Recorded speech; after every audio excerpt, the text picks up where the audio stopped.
Hi, and welcome back to ACL Stands. In this episode, we're going to be looking at this Toshiba Rt-200s. And this is very similar to the Toshiba Rt-150s in terms of the tape deck unit here. I can see just by looking at it. These keys look the same. It does have a counter.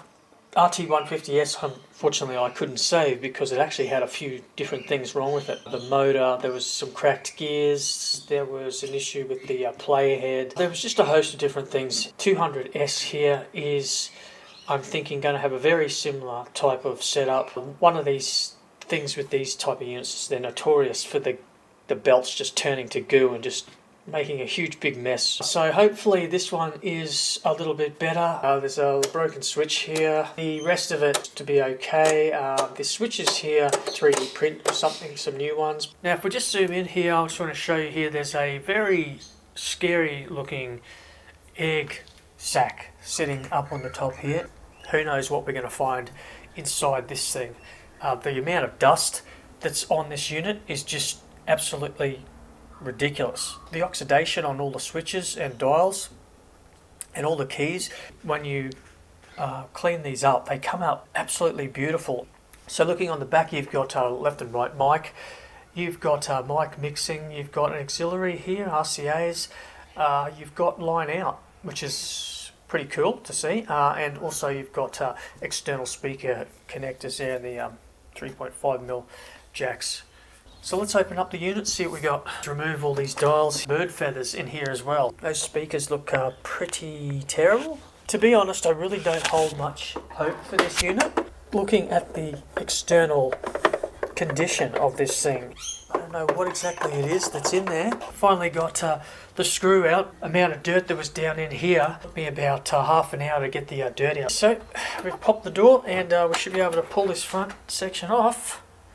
Tweeters, first of all, are completely shot. So I'm just going to look around down in here, see what's hiding. Okay, so yeah, this thing's in pretty bad shape. Pretty much the same as Rt-150s. Here's a look at the tape deck, have a look at the belt. It's better to just clean it all out first before I test run it. To be honest, doesn't look too bad. Okay, to save a whole heap of cleaning, what I did here was I've used the two spindles off my Rt-150s test that I recently pulled apart. This uses exactly the same type of flywheel and capstan setup. Because this is the same tape deck, this uses exactly the same 80mm diameter band. So I'm just going to put this back together and give this a good blowout. Then I can start cleaning out this deck. So I've used the compressor here and blown this out, and it's amazing what some compressed air will do. They are a little bit corroded, these connections, but should still get some connection. This is a 12 volt unit. I've got the old speakers here from the Rt-150s. So let's power this on. 7%, almost double what's currently shown on individual cams. The King Autumn Sale ends soon. Tiny little bit of scratching in there, but we should be able to remove that. So the next thing to look at is the tape mechanism. I'm just going to clean the head, connect up this belt, and test this out. Another case there of the wobbly motor.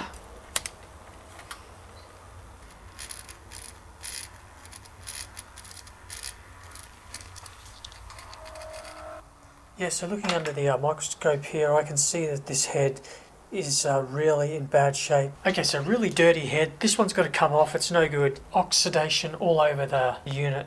Put on the 150S one that was here. I had a quick diagram on here just so I can reference. Okay, so here's a look at the unit. I've gone through and spent about roughly about 2 hours just fully cleaning this cassette deck. Replace that with the 150S key set, and just zoom in so you can have a look at that key set, how clean that is. I mean, this thing came up like it was brand new. I've sprayed all contact cleaner inside all these switches and they now function really nicely. So on the next part of this, I'll be installing some speakers. I have found some speakers that I think will probably work in here, so I'm going to grab those, and should be a few weeks, and then I can do a part 2 on this one. But, everything in here is now working 100%, so I'm super happy there. So I lost the Rt-150s, but I did gain this 200S, and I really like the look of this unit. That's pretty much it for this episode. Until next time, I'll see you on the next project.